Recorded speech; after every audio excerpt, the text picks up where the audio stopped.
I found out my wife was cheating, so I let her family read her texts at Christmas dinner. Part 1. The shift I couldn't explain. It started small. That's the part that messes with you the most. There wasn't a single moment, no dramatic shift in tone or explosive argument that pointed to something being wrong. Just little things. The way she stopped humming in the kitchen when she thought I wasn't listening. The way her phone was always face down on the table now. The way she didn't lean into me when we watched TV anymore, but sat just a little to the side. Enough that I could still pretend it didn't mean anything.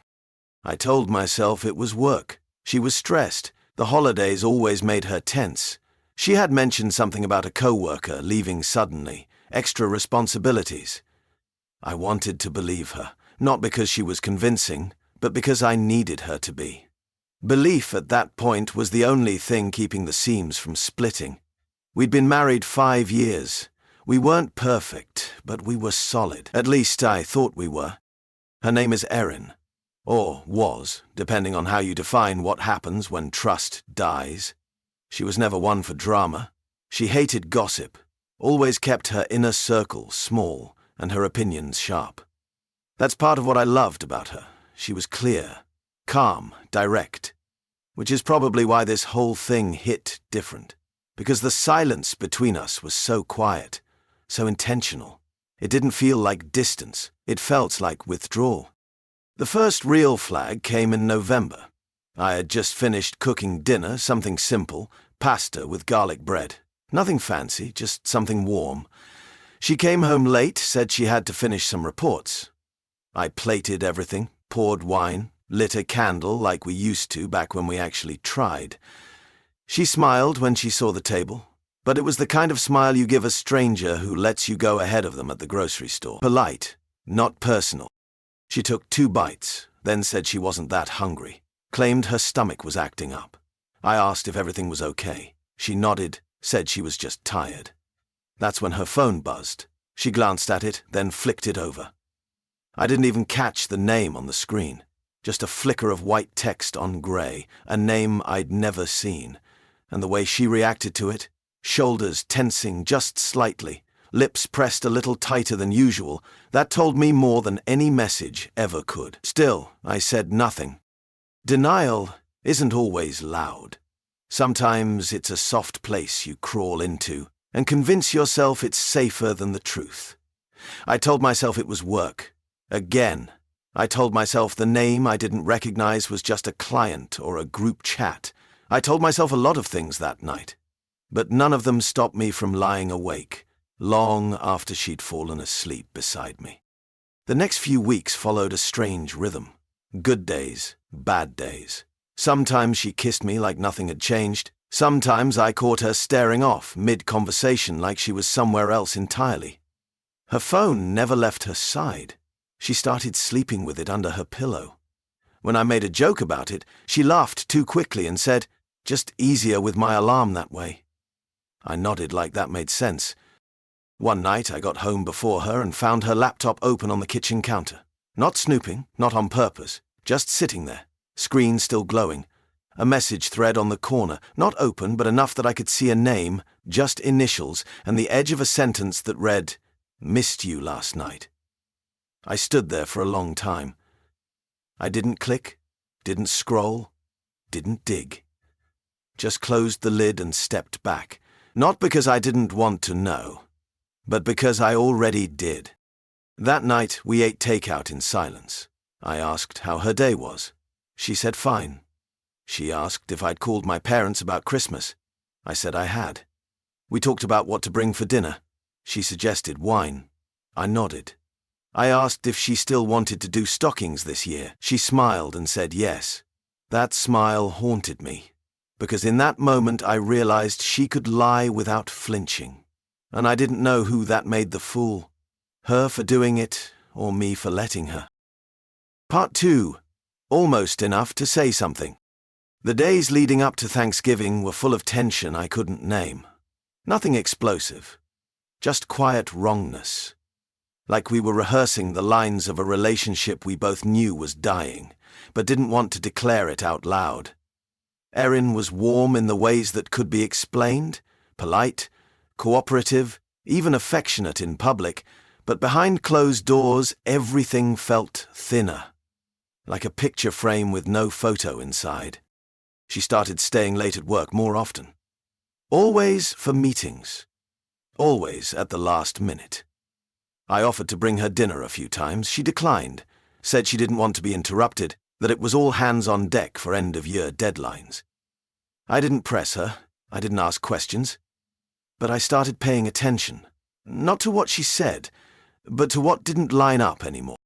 She had always been organized. Her planner used to sit on the counter, color-coded with appointments and notes. Now it was nowhere to be seen. Her gym bag, once permanently in the hallway, now traveled with her everywhere. And when I asked about a trip she mentioned taking with co-workers, she paused for just a second too long before giving me the same smile she used on strangers. It wasn't the lying that got to me. It was how easy it had become for her. I told myself I was being paranoid, that after 5 years, routine could dull even the most loyal connection. But then I noticed something else. Her phone, which used to ping freely throughout the evening, had gone silent, always on vibrate, always face down. Once, when she was in the shower, I walked by the nightstand and saw it light up. No name, just a number. I didn't touch it, didn't pick it up, but I stared at it for a long time. I started waking up earlier than her. Not on purpose, just because my mind couldn't rest. One morning I made coffee and sat in the living room, scrolling through an old album of us on my phone. Vacations, birthdays. That first year when everything felt like a shared secret, not a chore. I wanted to feel anger, wanted to scream or throw something, but I didn't. I just stared at those photos and felt like I was looking at strangers who happened to wear our faces. That evening I suggested we go out, just the two of us. She hesitated, then agreed. We ended up at a restaurant we used to love, back when we still celebrated things like Wednesdays or big sales or the first signs of fall. She wore red lipstick, something she hadn't done in months. We ordered drinks. We laughed a little, and for a second it felt real again. But halfway through dinner, she excused herself to the bathroom and took her phone with her. That had never been her habit before. When she came back, she smiled too wide and asked if I wanted dessert. I said no. On the drive home, she played music like nothing was wrong. Sang along to one of our old favorites. I watched the way her fingers tapped the steering wheel. Perfect rhythm, perfect smile, perfect lie. That night, I stood in the hallway while she brushed her teeth and looked at her reflection in the mirror. Not in a creepy way, just trying to see her clearly. Trying to understand how someone could hide so well in plain sight. She caught me watching and raised an eyebrow. "What?" she asked. I shrugged. "Nothing, just thinking." She smiled, toothpaste on her lip. "About what?" "You?" I said. That seemed to satisfy her. She kissed me goodnight and turned off the light. But I didn't sleep. I started keeping a notepad in the drawer next to my side of the bed. Not to document her exactly, just to keep track of moments, the ones that felt off, the ones that didn't match. A running list of details I couldn't forget. Monday. Said she had a late meeting, came home with damp hair. Tuesday. Said she was with Claire. Claire called me that afternoon, didn't mention it. Thursday. Gym bag missing, but no sign she'd worked out. It wasn't enough to confront her.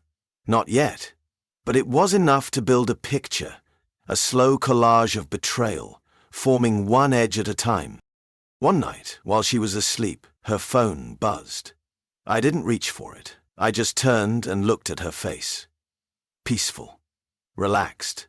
Like someone who had nothing to hide. And I wondered if that was the most dangerous kind of lie. The one you believe even when the truth is whispering just beneath the surface.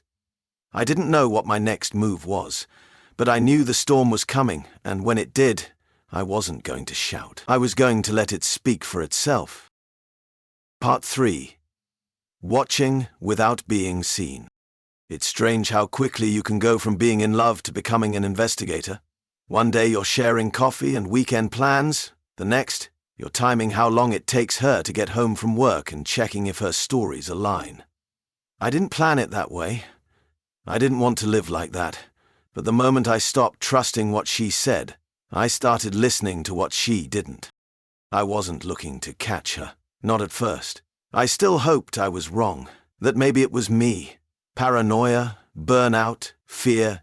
But hope doesn't hold up well when the details stop making sense. So I started watching. Not in a dramatic movie kind of way. No cameras, no GPS trackers. Just patterns, silence, and questions she didn't realize she wasn't answering. She began working weekends. That had never happened before. When I asked about it, she said it was Project Overflow. Said they were short-staffed. But when I offered to drive her in one morning, she told me not to. "It's out of your way," she said. I pressed, gently. She insisted. That was the moment I stopped believing her.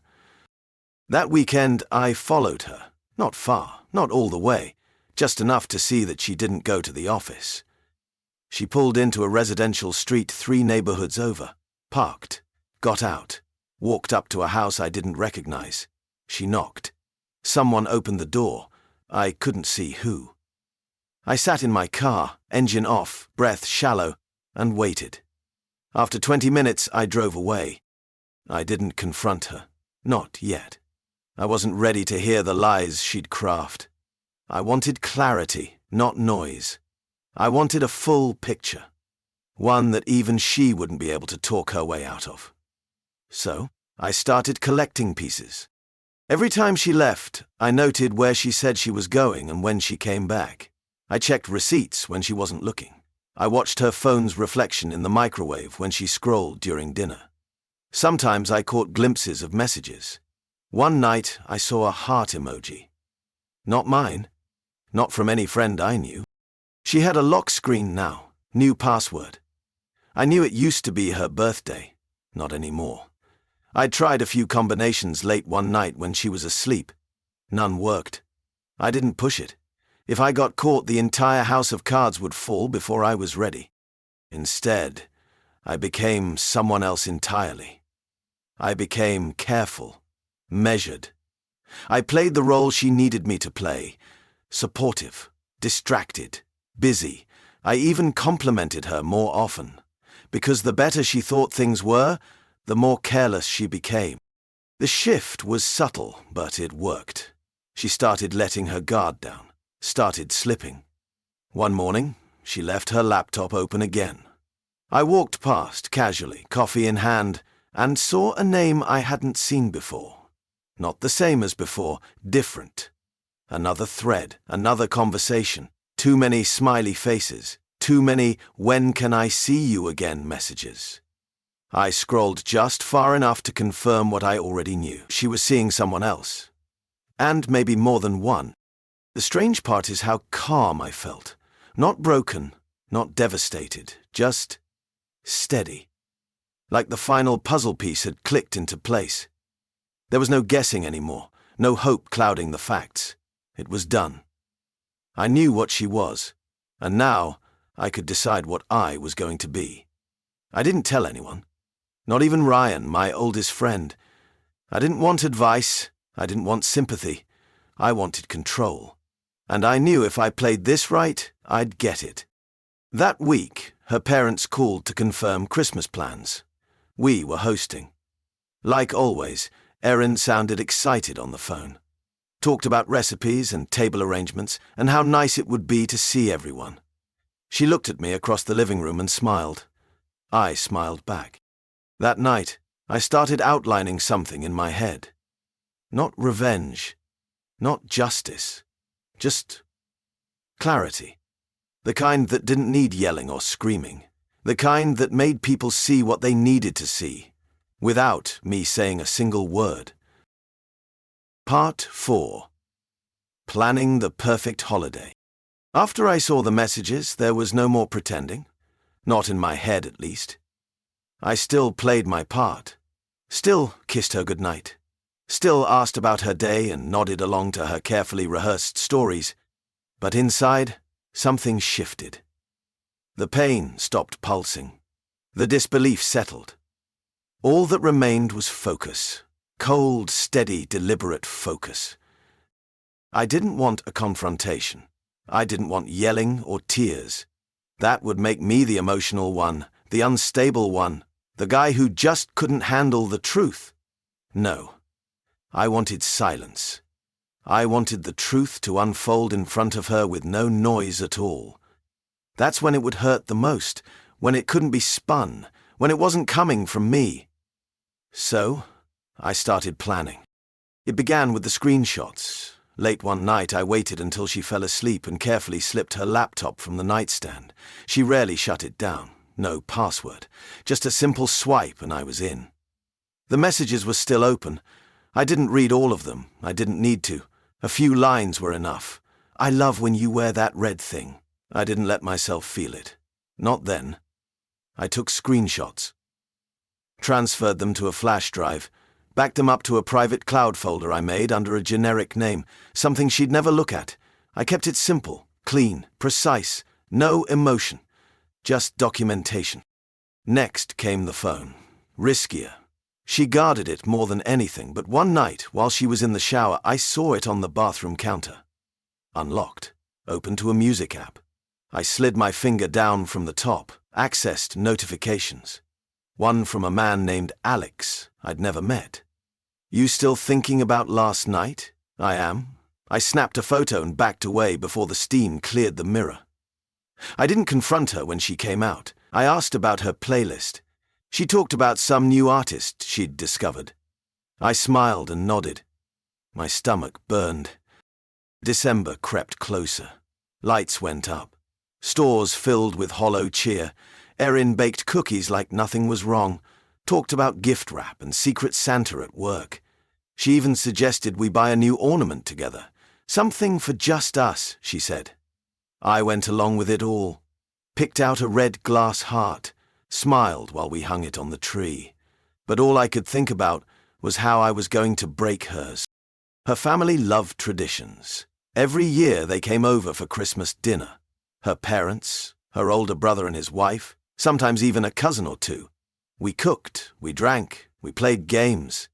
We wore those stupid paper crowns from the crackers and read the terrible jokes aloud like we hadn't done it 50 times before. This year, she wanted to go all out. It's been a weird year, she said. I want to make it special. I told her I agreed. I told her she deserved a holiday to remember. I meant it. The week before Christmas, I bought a small box. Matte black, no ribbon. I placed a printed copy of the messages inside. Not all of them, just enough. The most explicit, the most undeniable. Then I sealed the box and put a label on the top. It said, "To everyone who thinks they know her." I wrapped it like a regular gift. Simple gold paper, no markings. I slid it under the tree, tucked in the back. Erin never asked what it was. She had too many other things on her mind. Shopping lists, menus, matching pajamas for pictures. She had no idea that I was matching her lie with precision. A few days before Christmas, I double-checked everything. The file on the flash drive, the prints, the backups, the timeline. I rehearsed what I'd do in my head. How I'd excuse myself at dinner. How I'd leave my phone open on the table, connected to the cloud folder.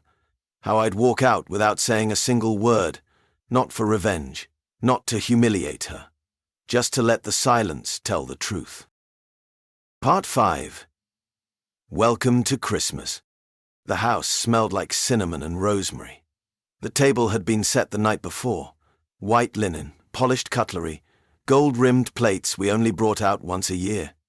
Erin moved through the house like someone auditioning for the role of perfect wife. She adjusted napkins, straightened centerpieces, and lit candles with a kind of calm precision that looked like love, but wasn't. I watched her from the kitchen, quietly finishing up the wine sauce. She glanced over, smiled like everything was fine, and I smiled back. Not because I believed her, but because it would make what came next cleaner. Her parents arrived first, all warmth and small talk. Her mum gave me a side hug and handed over her cranberry stuffing like it was treasure. Her dad clapped me on the shoulder and laughed too loud at a joke I didn't make. Erin's voice lifted into her usual holiday brightness, guiding them to the living room, offering drinks and commenting on the tree like it was something magical we had created together. I handed out glasses and kept the mood light. The longer the illusion lived, the harder it would fall. A brother showed up next with his wife and their toddler.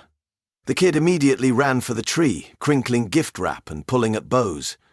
The house filled with conversation and movement. Erin handed out snacks, topped off champagne, and asked about everyone's December. She was glowing, radiant, perfect, and no one saw it for what it was, a performance. Except me. I stayed quiet, letting her direct the show. She laughed easily, asked about her brother's job, gushed over the baby's new shoes. If she was nervous, she hid it well, but I watched her every movement. When her phone buzzed in her apron pocket, I saw her flinch. It was barely noticeable. A blink, a breath, but it was there. I waited for her to check it, but she didn't. She was learning. She was being careful. Dinner was loud, full of the usual family noise. Her dad told an old story about getting lost on a ski trip. Her brother teased his wife about burning cookies. Everyone laughed at the wrong parts. The toddler threw mashed potatoes on the floor, and no one cared. I poured wine, refilled glasses, made eye contact when expected. Erin's hand brushed mine once, a gesture that once would have meant something. Now it just felt staged. After dessert, everyone moved into the living room. It was time for gifts. The toddler went first, tearing through wrapping paper with reckless joy. Her parents exchanged sweaters and wine. Her brother opened a new pair of slippers and smiled like it wasn't the third pair this year. Erin gave her mum a framed photo of their family, and tears came exactly on cue. I clapped at all the right moments. No one noticed I hadn't opened anything. Then Erin stood up and said, "Okay, last gift." She walked to the tree and picked up a box wrapped in silver with a red bow. She handed it to me with a proud smile. "This one's from me." I opened it slowly. A leather watch strap. Simple, clean. The kind I might have loved before everything changed.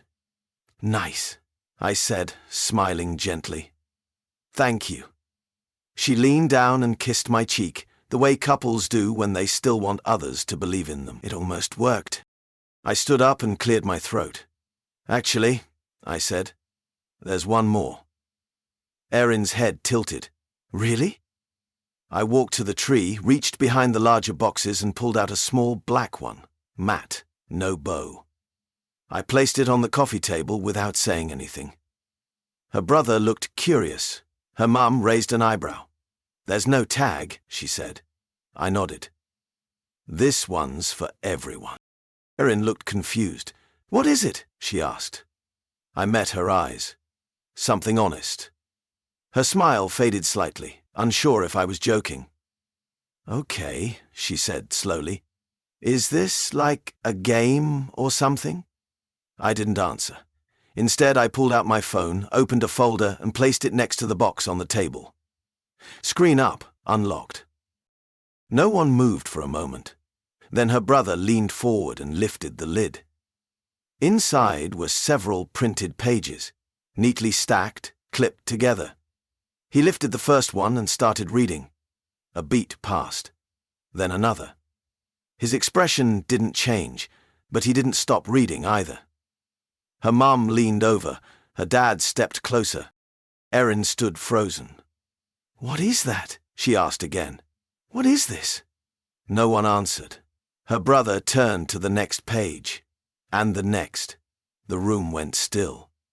The toddler stopped playing. The only sound was the clock ticking on the wall. Erin took a step forward, then hesitated. "Is that mine?" she whispered. Still, I didn't speak. I sat down in the armchair beside the fireplace and watched. Watched her realize the show was over. Part 6. When no one spoke. The silence didn't last forever, but it lasted long enough to burn. Her brother was the first to set the papers down, slowly, carefully, like they might shatter if he moved too quickly. He didn't look at me. He didn't look at her. Just stared ahead, blank, his jaw set like he was holding something in. Her mother's fingers hovered above her wineglass, unmoving, her eyes blinking as if to clear fog. Her father leaned back into the couch with a long, quiet breath. Not angry, not shocked, just disappointed. The kind of disappointment that doesn't make a sound. Erin broke the silence first. "This isn't what it looks like," she said. Her voice cracked as the words left her mouth, landing soft and weightless in the middle of the room. That's what she chose. Not an apology, not an explanation, just the tired line people say when the truth is too heavy to carry. She looked at me next, not like she expected forgiveness, but like she hoped for a life raft. One last outstretched hand. I gave her nothing. She deserved less. Her brother's wife stood up slowly, scooping their toddler into her arms without a word. The child mumbled something about presents, but no one answered. The room had changed. It wasn't festive anymore. It was a morgue. Erin's mum finally cleared her throat. "Is this real?" she asked. "Not to me, to the heir." Her son answered for all of us. "It's time-stamped. It's her name, her phone. It's real." The silence afterward said more than anything they could have voiced. Erin stepped forward. "I can explain," she started, but her father cut her off without raising his voice. "Don't," he said. "We're not here for that." His tone wasn't angry, just firm, like a door being shut slowly, permanently. Her brother turned without looking back. "We're leaving," he said to his wife, though she was already halfway to the door. The toddler waved in my direction, unaware of what had just happened. I nodded once. Her mother hesitated for a beat, eyes darting between her daughter and the box of evidence. Then she followed the others out. I didn't move. I just listened to the door close. Erin stood in the middle of the room now, surrounded by wrapping paper, crumbs, and the wreckage of what she had built with lies. Her arms were wrapped around herself like armor. "You humiliated me," she whispered, more stunned than angry. Her voice was thin, like she didn't even believe it. "You planned this, you waited, you wanted to hurt me." I met her eyes, not blinking. "No," I said. "I wanted the truth to speak for itself." She sat down slowly, sinking into the couch like it might swallow her whole. "Do you hate me?" she asked, barely audible. I didn't answer, not because I didn't have one, but because it wouldn't change anything. Hate wasn't useful now. It wouldn't undo what she did. It wouldn't make me feel clean. It wouldn't make her any less hollow. I stood and walked to the kitchen, poured myself the last glass of wine, looked out the window at the street beyond. Snow had started falling, gentle, steady, the kind that coats the world quietly. Behind me, Erin sobbed, not loud, not dramatic, just long, exhausted breaths trying to hold back years of rot finally rising to the surface.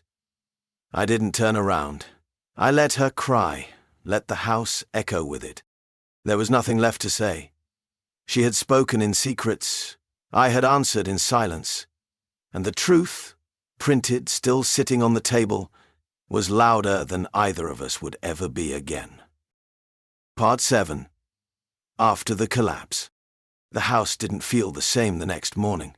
It was quieter than usual, but not in the peaceful way. It was the kind of silence that sticks to the walls, like smoke after a fire. The wrapping paper was still on the floor. The half-eaten pie still sat on the counter.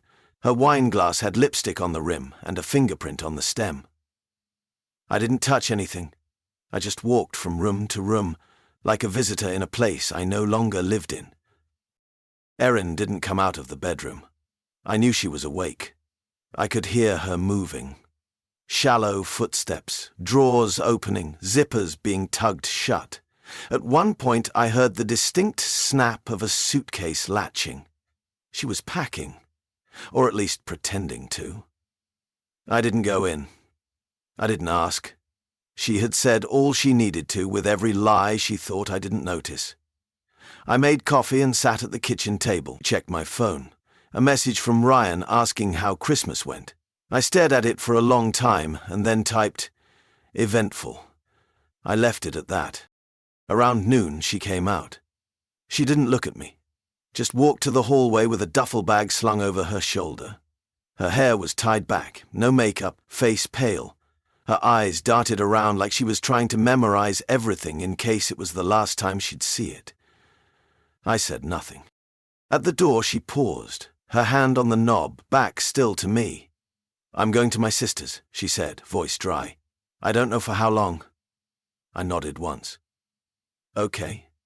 She waited a second, maybe expecting something, anger, a plea, even a cruel comment. But I gave her the same silence I'd given her the night before. That was the difference now. I didn't need closure. She had already given me all the truth I needed. When the door closed, I exhaled.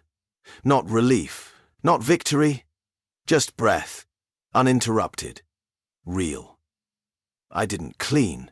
I didn't rearrange anything. I just let the house stay the way it was. Half full, half ruined. I didn't want to erase what happened. I just wanted to live with it long enough to understand it. For the next few days I barely spoke to anyone. I worked, ate, slept, walked in silence. I opened a window and let the cold in. The fresh air felt honest. People texted, asked if I was okay. I gave them the answers they wanted. Yeah, just needed space. Long story. Talk soon. No one pushed. I avoided social media. I didn't need to see her side. I didn't need to know what version of the story she might tell.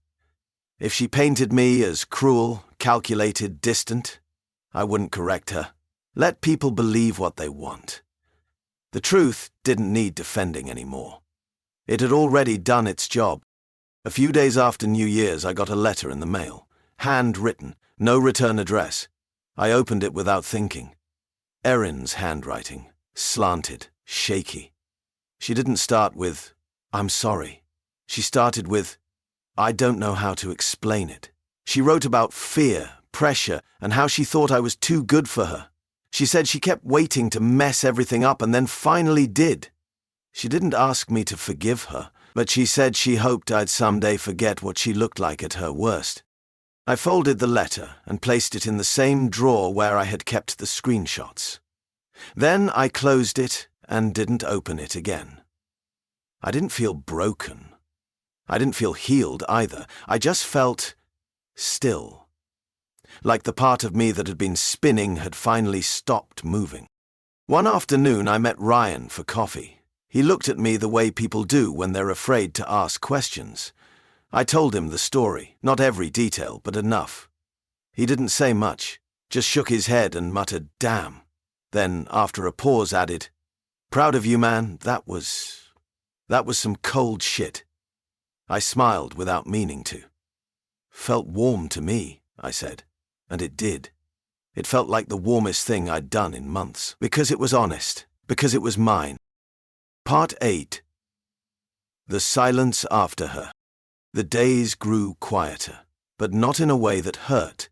At first, I expected the house to feel hollow without her. I thought I'd walk into rooms and feel her missing from them. But I didn't. What I felt instead was space. Not absence, just air. Breathable, uncluttered space.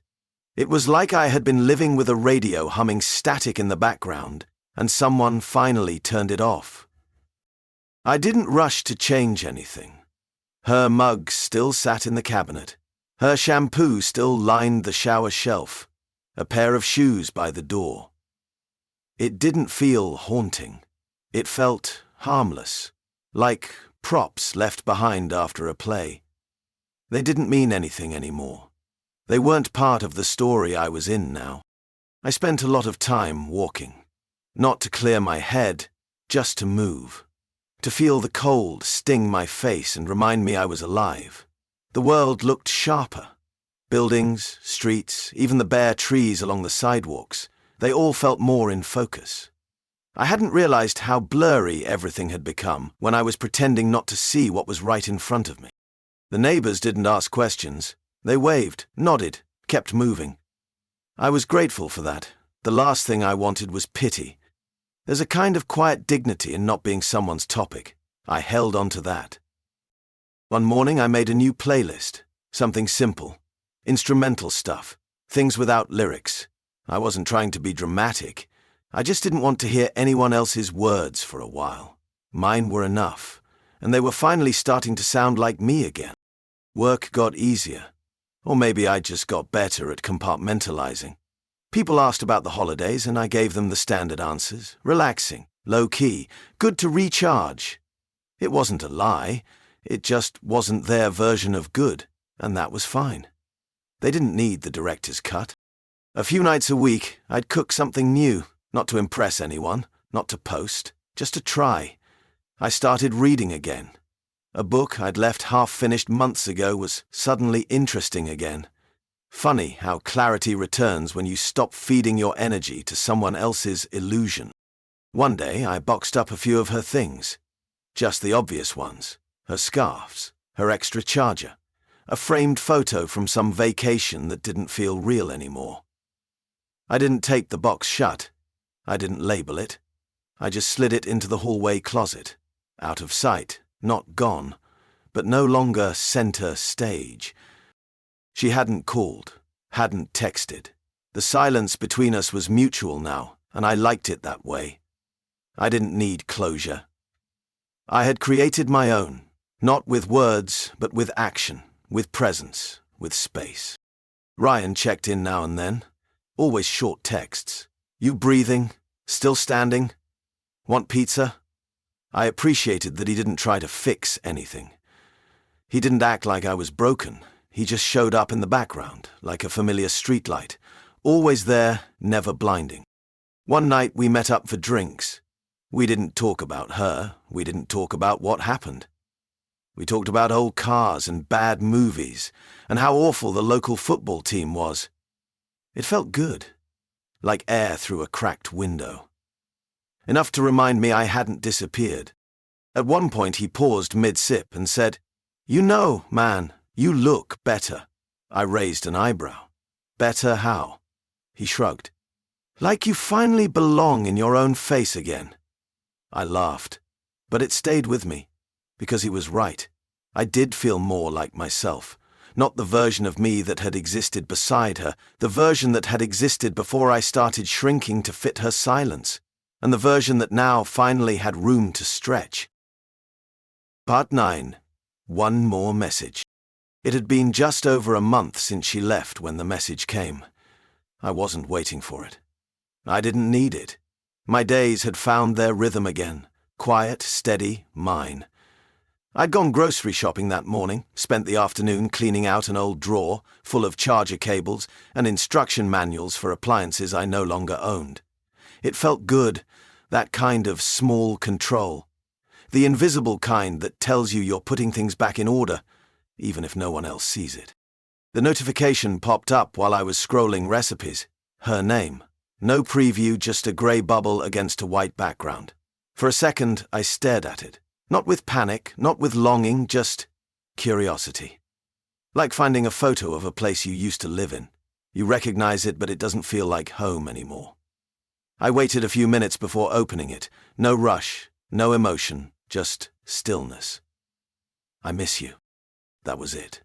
3 words. No punctuation, no explanation, just a soft little line she probably retyped 5 times before pressing send.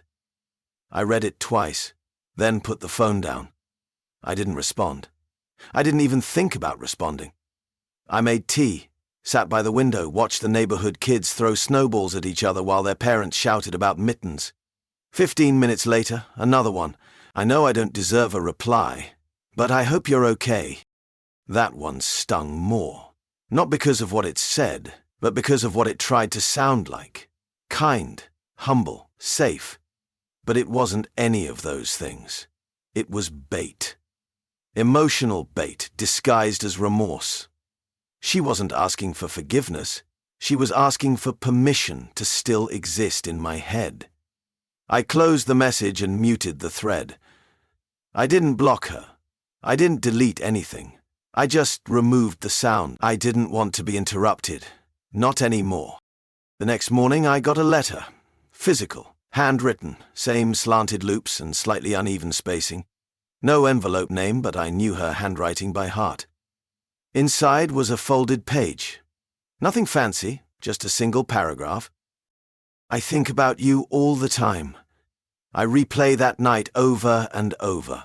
Not because of what you did, but because I deserved it. You were better than I let myself believe, and I'm sorry for breaking something I wasn't strong enough to hold. I folded it back up and placed it in the drawer with the first one. Not out of sentiment, just out of acknowledgement. That version of her was real, and I had loved her once. But the woman who wrote those messages, who lied in silence and smiled through it, that woman didn't live here anymore, and I wasn't carrying her weight any longer. That night I had dinner with Ryan again. He didn't ask about her, he never did, but he noticed something in my expression and said, "You look like someone who just saw a ghost." I nodded. "More like heard one whisper," I replied. He didn't press, just sipped his drink and said, "As long as it stays a whisper." It would. Later, walking home, I passed a small bookstore I hadn't noticed before. Warm lights, quiet music. I stepped inside. No plan, just instinct. I browsed for half an hour and bought a novel I'd never heard of. The guy behind the counter smiled and said, "Good choice." I nodded, thanked him, and left.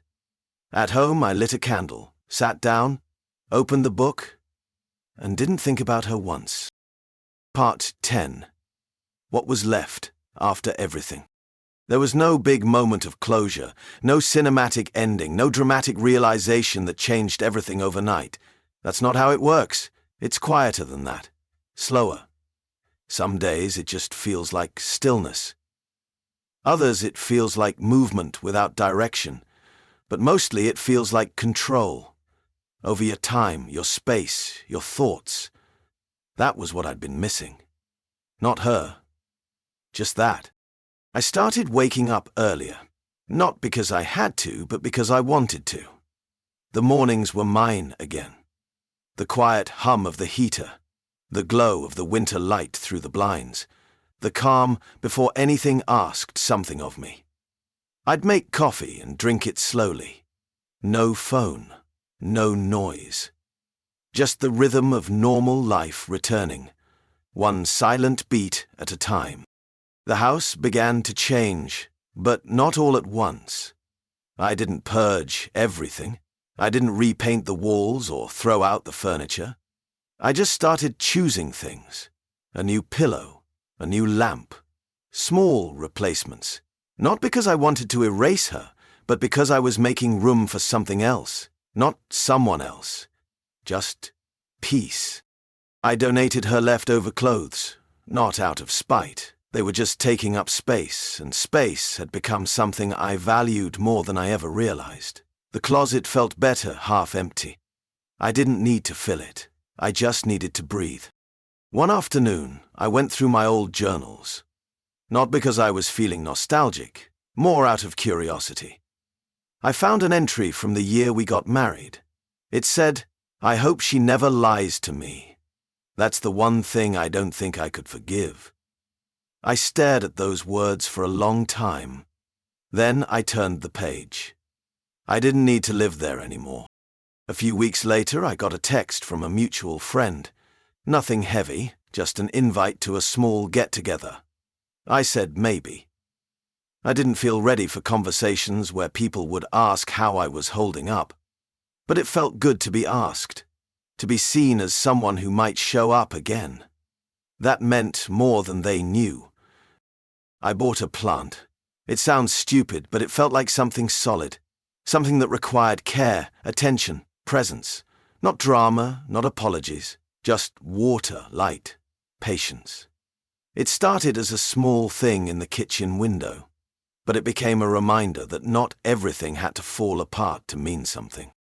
Sometimes I'd get a text from a number I didn't recognize, usually spam, but occasionally I'd wonder if she'd changed numbers and was still trying to reach me from the shadows. I never replied, never chased the thought. I didn't need the last word. I already had the final page. One night, I deleted the cloud folder.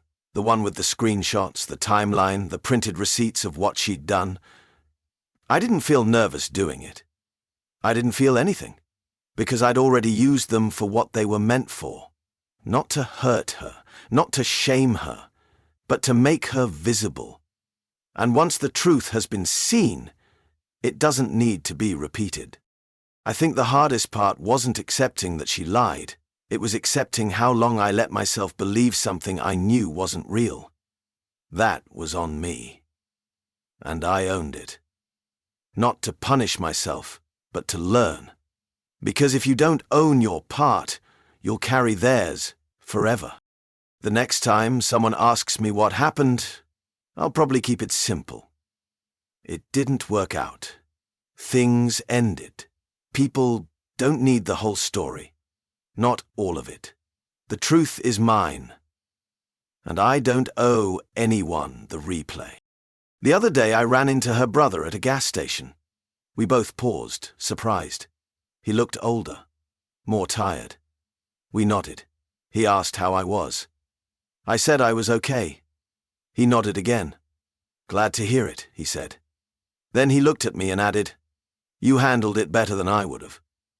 I didn't know what to say to that, so I said the only thing I could. I just wanted peace.